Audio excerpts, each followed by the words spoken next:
du FC Sion ont été accueillis comme il se doit par les jeunes du Nesto Campus qui se déroule pour la 4e année à Tourbillon cette semaine.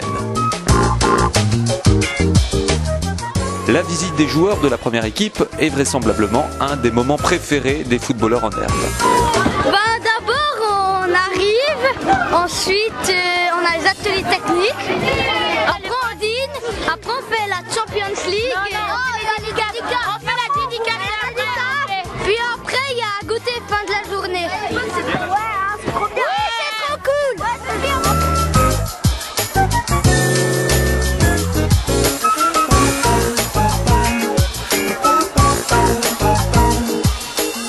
Enes Fermino, Jamal Alioui, Kevin Fickencher, Nicolas Marin et les autres se prêtent gentiment au jeu pour le plaisir des 156 participants qui partagent un repas en commun devant le stade.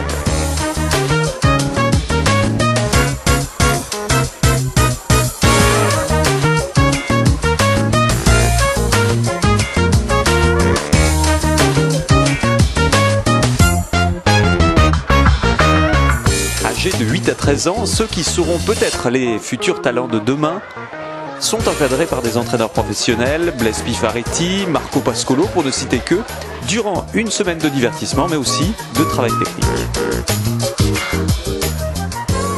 Chaque catégorie d'âge a été regroupée.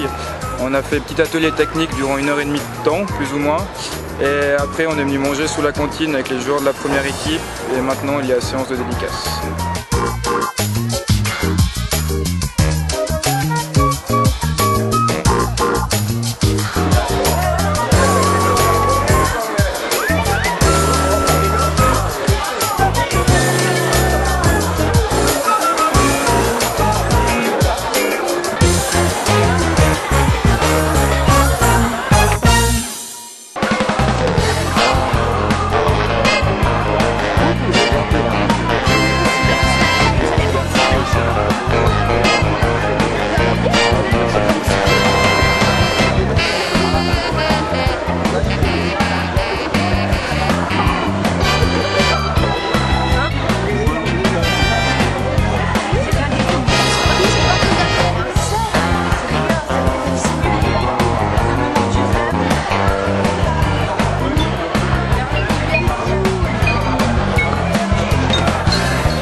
C'était un peu dur à les tenir vu qu'ils savaient qu'il y avait la première équipe qui venait faire les dédicaces et puis ça leur fait plaisir, c'est un peu des modèles pour eux.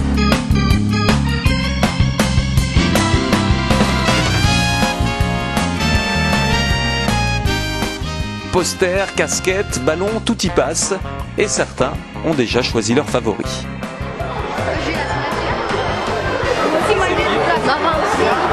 Il est sympa. Footy. Le Nesto Campus connaît, édition après édition, une popularité toujours intacte. Les raisons sont nombreuses pour expliquer ce succès. Je pense qu'il y a quand même des entraîneurs de qualité qui sont là le matin. L'après-midi, le programme est aussi attrayant avec des petits matchs de Champions League et cette année il y a aussi l'Europa League par catégorie. Et puis il y a toujours la surprise que les joueurs de la première équipe viennent pour les séances de dédicace. Et puis l'ambiance est excellente et puis tout se passe dans le fair play, dans la joie et la bonne humeur. Le foot, c'est essentiellement sur les pelouses que ça se passe. Alors direction les terrains pour la suite de la journée.